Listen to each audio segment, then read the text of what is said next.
Rivers, he's the criminal lawyer. Who is he? Bruce Rivers, he's the criminal lawyer. And who is he? Bruce Rivers, he's the criminal lawyer. And what he do? And it's gonna react to all the self-snitching.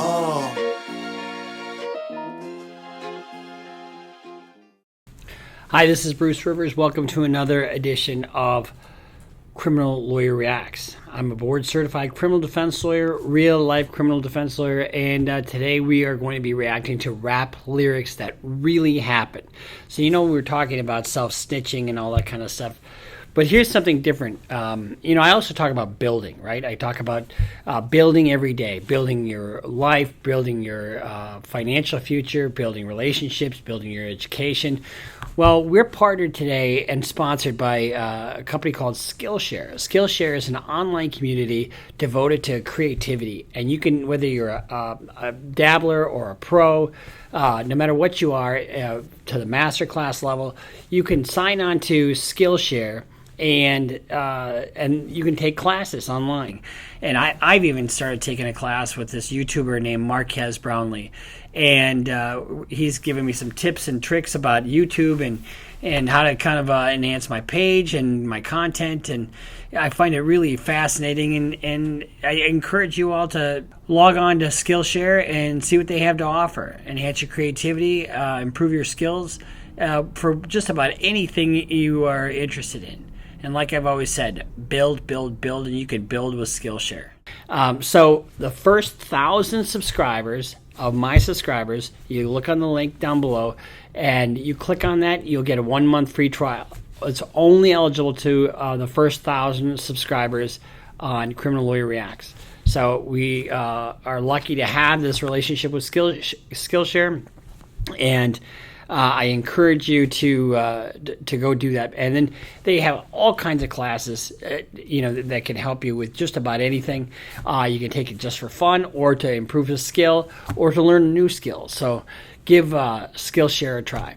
Now, one of the things we always try to talk about is stopping the self-snitching, correct? Well, today we're going to react to rap lyrics that actually happen. So let's get into it. While some just make up stories for the clout, others talk about real-life situations from the streets. Here's a look at a few famous rap lyrics that have actually... See, aside from what the lyrics say, having these guns, and the cash for that matter, because guess who also looks at these things? If the IRS ever comes around and you got mountains and mountains of cash, or you're pounding these bricks of cash together, and all of a sudden you got some issue with the IRS, that's evidence that you had the cash. It happened. 12 paramedics couldn't save your fucking life, boy. Remember that? 12 paramedics couldn't save your fucking life, boy? You remember that? I remember that like it's the back of my hand. Who I smoke, spin a Benz. Young and Ace and his gang of ATK goons shocked the world with the track Who I Smoke, which disrespectfully mentions a few people who they attacked and killed in this deadly gang war. In this bar, Spinnin' Benz is referring to the murder of a 22-year-old Jacksonville rapper named Rod K. Rod K was a rapper who was associated with Fulio and his KTA gang. He only started rapping a few months ago, but was popping off in Jacksonville with his track Strap Story and Hot Boys. The rapper was shot and killed on November 20th, 2020, outside the Hilltop Village Apartments. Now, this video makes a really good point about self-snitching, right? And people always comment saying, "Oh, but it's just music. They can't use their words against you." Yes, they can use their words against them. Here's the thing: there's a doctrine called a statement of a party opponent. Okay, so it's the state versus L Rapper, whatever L Rapper's name is. And so Lil Rapper, he says some shit. Everything that he says, as long as it's germane to the case, as long as it's relevant, can come into evidence. So just because it's on a video doesn't mean that it doesn't come in. Paramedics arrived on the scene around 4:30 p.m. and found 2 victims in a parking lot. Originally, they reported that the injuries were not life-threatening, but Rod would eventually pass away. So this is what Spinnin' Benz means when he raps 12 paramedics couldn't save your life. Rod K's death came just a day after the murder of another KTA affiliate who went by the name Spaz 2X. On November 19, 2020, police arrived at the Hilltop Village Apartments, the same place Rod K was shot, around 7:45 p.m. and found Spaz dead. So, Fulio and KTA suffered back-to-back losses of 2 prominent members. Hilltop Village is an apartment complex located in the Moncrief neighborhood of Jacksonville, and many KTA-affiliated rappers and shooters live there. Fulio often refers to it as the 6 or 1646 because... And see, look at that picture right there. I mean, he's got the gun right there. If he's got a record, I mean, that's exactly what happened to NBA Youngboy. Address. That was also the spot that his younger brother Bibby was killed back in 2019. And gunfire erupts inside a Northwest Side apartment complex. It leaves this 16-year-old dead. Neighbors say that the shooting sounded like a war zone. So Rod K was just another casualty in the ongoing war in Jacksonville. He was just starting to get recognized for his music, which likely contributed to his death. Several rumors are going around on the internet about what happened to Rod K. Some say it was the ops even in the score after Rod went looking for Spaz's killer. Others say he was back... There's a doctrine called Occam's razor. You know, the simplest answer is usually the right answer.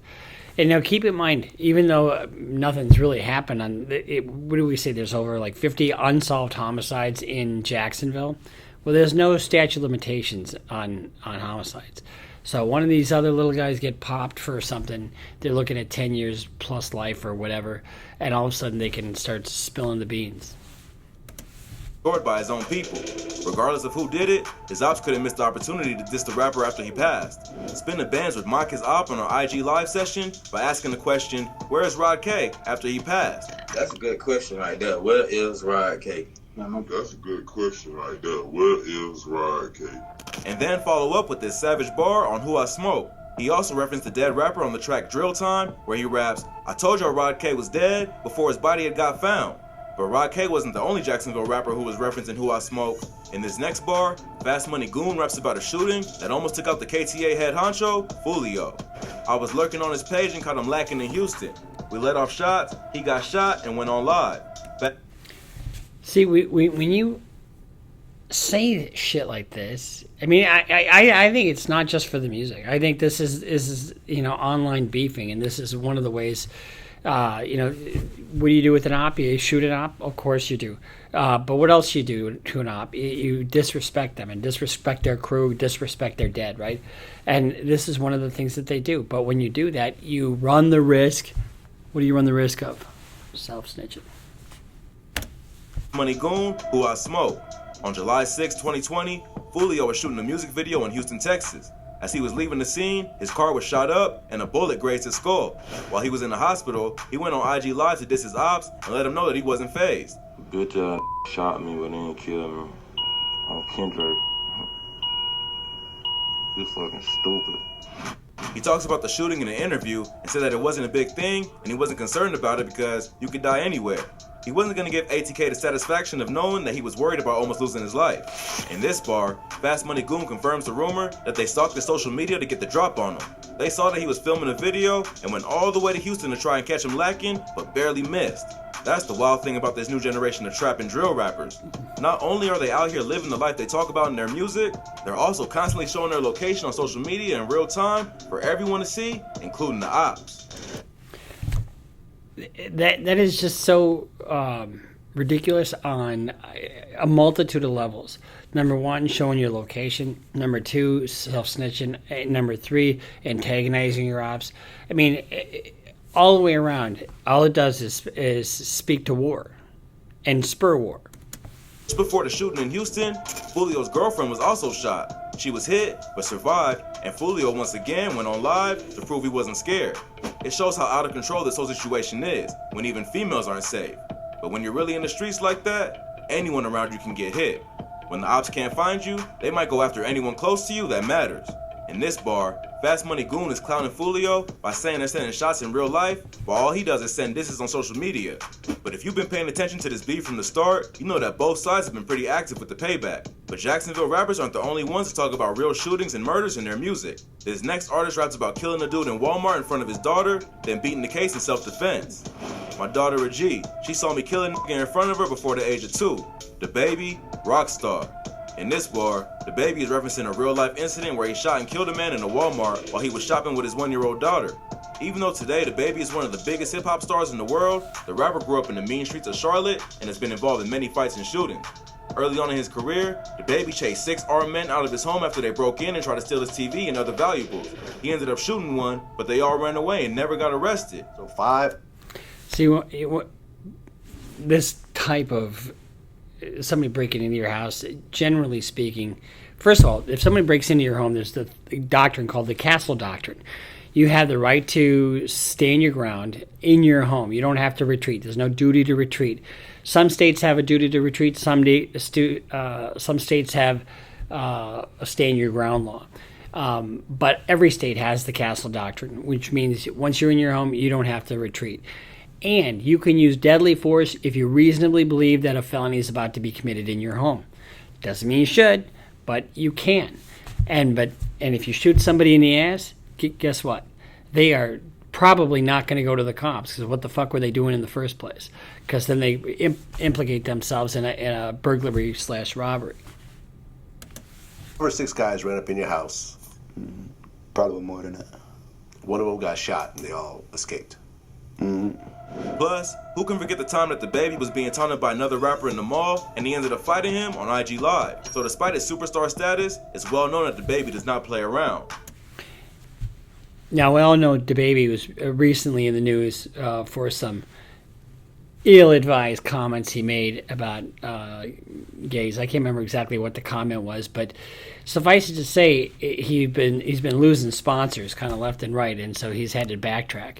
You know, when you're that high profile, you sort of have to be careful what you say and how you say it, because because all of a sudden you've got all these sponsors and you're relying on that cash, and they can go away just like that. Check out our previous videos on rappers ready for ops and crazy rapper fights for more info on these situations. But probably the craziest moment of his career yet was when DaBaby shot and killed a man in Walmart, then beat the case on self-defense. On November 5th, 2018, DaBaby was at a Walmart in Huntersville, North Carolina with his daughter and baby mama buying clothes. While shopping, 2 men ran up on him and told the rapper that he needed to check in. One of them was 19-year-old Dominique Craig, who was holding the gun at the time. They tried to get the rapper to come with them outside, but it didn't get that far. Exactly what happened after isn't entirely clear, but at some point, DaBaby pulled his own gun and fired 2 or 3 shots, hitting Craig in the stomach and killing him. At first, there were rumors going around that the shooting was the result of a brawl between 4 or 5 other people in the store, while others claimed that it was a shootout in the parking lot. So after being released by the police, the rapper went on Instagram to give his side of the story. He claims that he was there with his BM and daughter when the victim ran up on him, so he simply acted in self-defense. Boy, come out in that footage, come out and show y'all how I was in there with my 1-year-old daughter, my 5-year-old little nigga, my baby mama, on some family and he nigga walked up on me, tried me. Now, if you got a case, potentially, don't know that I would recommend going on Instagram Live and saying what happened. However, if you do that, that can be used in court. But it can also be used in court for your benefit. However, if you have the case, now the prosecution could use it. You could not use it in your case in chief. You couldn't put that forth as evidence unless DaBaby testified. So DaBaby would have to testify. Then he could bring this in as what? A prior consistent statement. And that can be pretty powerful, especially if this statement was given right after his initial, right after the event happened, because it's a present sense impression. This is what just happened to me. And so it's not a statement of a party opponent for his purposes. In other words, he can't offer it in his case in chief. He can only offer it if he testifies. The prosecution could offer it, but why would they offer it? Because they're prosecuting him, and it makes him look innocent. So they would not necessarily put that into evidence. But he could put it in evidence if he testified it, and my guess is he probably testified. Put that on my whole family. He also did another live a few days later where he sent condolences to the family. R.I.P. me, my heart's still beating, and condolences goes out to the other parties. And cleared the rumors that he did it all just for album promotion. I'm out using it to promote my album, mixtape, whatever. Check the dates, check the caption. I was promoting this before the week happened. I was promoting it as I was on the way to the Walmart, you feel me? And I'm going to keep promoting. He was in the middle of promoting his album, Blank Black with Stunna 4 Vegas, which had dropped just a few days before the shooting. and many fans thought he was using the media to gain attention for his project. He denied these rumors, but used several clips from the Walmart shooting news coverage in the intro to a music video for a song called No Tears. The baby would end up getting charged for carrying a concealed weapon, but these charges were later dropped. He was eventually cleared of the crime because his lawyers were able to prove he acted in self-defense. After beating the charge, the baby was one of the hottest rappers in 2019. He was already hustling and making moves, but hadn't broken into the mainstream yet. All the attention from the shooting seemed to help his career, as fans would find out he was actually a talented artist on top of being a real street dude. But according to the baby, the real G is his daughter, who witnessed her father pop a dude in Walmart. Luckily, I don't know that I would really brag about my 2-year-old watching somebody get killed. I just wouldn't even mention it, probably. she was still too young to know what was really going on, because if she was any older, she'd probably still be traumatized. But if you thought that was crazy, this next artist rapped about how he pulled up on the ops with 3 of his homies, then ended up beating 2 attempted murder charges. Riding 4 deep where they be, in the back seat with a dirty chopper. NBA Youngboy, murder business. NBA Youngboy is one of the biggest artists in the game, and he's also one of the wildest. The rapper has been in and out of the legal system more times than almost any rapper, yet he still manages to keep his position in the game. Well, this might be a little bit dated because we know where he is now. In this bar, he's referring to an incident where he and 3 of his NBA goons pulled up on members of TBG who he thought murdered his cousin Boozilla. The beef between NBA and TBG, or Top Boy Gorillas, goes way back. We're talking before the rapper was even famous. When he was in middle school, Youngboy used to be cool with the younger brother of a local Baton Rouge rapper named G Money, who was affiliated with TBG. At first, Youngboy was cool with G Money and also repped TBG, but their relationship would eventually turn sour after G Money slept with Youngboy's sister. He mad about his sister too, though. About his sister? Yeah, I had her a long time ago. Plus, TBG refused to pay attention to Youngboy and focus on promoting G Money as a star of the group. Check out our video on Baton Rouge's deadly beef for a more in-depth breakdown of this beef. Youngboy also had a cousin who rapped under the name Boozilla. Boozilla was affiliated with another Baton Rouge gang called BBG, which was also at war with TBG. So you remember what happened with Youngboy? I mean, he got popped for having firearms in his video, and then he got popped in California, and he ditched a gun when he was there. So, and he had a prior record, and you can't own a firearm if you have a prior felony record. The Youngboy split from TBG, he started hanging with his cousin again and began beefing with his former friend. Boozilla would diss another TBG-affiliated rapper named Deusa and end up dead not long after. Boozilla's death would really cement the hatred in Youngboy's heart for TBG. See, look at that. So you've got these guys holding guns and just a mountain of a white powdery substance. Who knows what that is? Hopefully it's props. And his crew was ready for revenge. Youngboy, along with 3 of his homies, NBA Ben 10, NBA Self-Paid, and NBA Joe, went out hunting for ops. This is the moment Youngboy was rapping about when he says, riding 4 deep round where they be. They would pull up into the territory of TBG and let off shots at 2 men standing in the front yard. They would end up missing the men, but somehow NBA Joe got shot in the neck. He was later brought to the hospital and survived. Youngboy was arrested by U.S. Marshals on November 28, 2016, before a concert in Austin, Texas. He was charged with 2 counts of attempted murder and held on a $200,000 bond. He spent the next 8 months in jail fighting the charge and was potentially facing life in prison if convicted. But his lawyers ended up securing him a plea deal that dropped the charges from attempted murder to aggravated assault with a firearm, which carries less of a penalty. He ended up admitting to the shooting in court, and several record label executives would show up to testify on his behalf to say that he had a promising career in the music industry. Thanks to good lawyers and his label connections, Youngboy was given a 10-year suspended sentence and 3 years of probation. This means he won't serve additional time, but if he messes up again and violates probation, a 10-year sentence is automatically triggered. And look where he is now. He's looking at that probation violation, and he's looking at new charges. And if he's looking at a 924C count, which is a possession of, using a firearm in connection with a criminal act in federal court, that's a consecutive 5 years, unless somebody was hurt, which is, it just escalates from there. Sentencing, Youngboy apologized to the court for his crimes and vowed to focus on his music career and leave the streets alone. But we all know how that turned out. Youngboy was released in August 2017 on a $50,000 post-conviction bond and soon after dropped the track Untouchable, which became one of his hottest tracks yet. Beating 2 attempted murders only added to the rapper's reputation as one of the wildest artists of the new generation, and his music started to really take off. But all while he was blowing up, the rapper would continue the war with TBG. In September 2017, the month after Youngboy was released, G Money was shot and killed. Baton Rouge police are looking into a deadly shooting that claimed the life of a local rapper. Police say someone shot and killed 22-year-old Garrick Burton on Dallas Street around 1:20 last night. An NBA affiliate named NBA Pap would end up getting charged for the murder, and the beef between TBG and NBA only got worse from there. The two crews continued going after each other with bodies dropping on each side in an ongoing war. Yeah, and we've talked a little bit about these bodies dropping on both sides, and how it's just an absolute fucking waste. And I'm not criticizing the rap culture. I'm criticizing the violence within it. And too many young, promising young guys are still continues to losing this their day. lives. The beef got so deadly that in February 2021, the FBI announced that they were launching an official investigation into the NBA gang, and were focusing on Youngboy as the ringleader. On March 22nd, 2021, he was arrested by federal agents after a long chase, where he tried to escape in a vehicle and then on foot. Check out our video on rappers who ran from the cops for more info on this wild arrest. Overall, Youngboy's legal situation isn't looking great.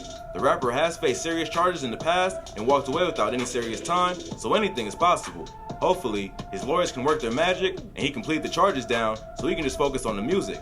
But it seems like the feds are tired of Youngboy and are ready to lock him up for good. If you thought this video was crazy, be sure to check out our channel for more. From rappers ready for ops to crazy rapper fights. So that was rap lyrics that really happened. Brought to you by Skillshare. And so I really encourage you guys to click on the link on Skillshare so you guys can just take a sample of their classes. If you like it, sign up for more. So this is Bruce Rivers, criminal defense lawyer. The first 1,000 subscribers are eligible for that free month. Just click on the link and there you go. So this has been Bruce Rivers, Criminal Lawyer Reacts, board certified criminal defense lawyer. Spread the word. If you're watching this, you should follow us on Instagram, follow us on Twitter, sign up for Patreon. We're still doing good work there. If you have any questions, you can always DM me. Talk to you next time.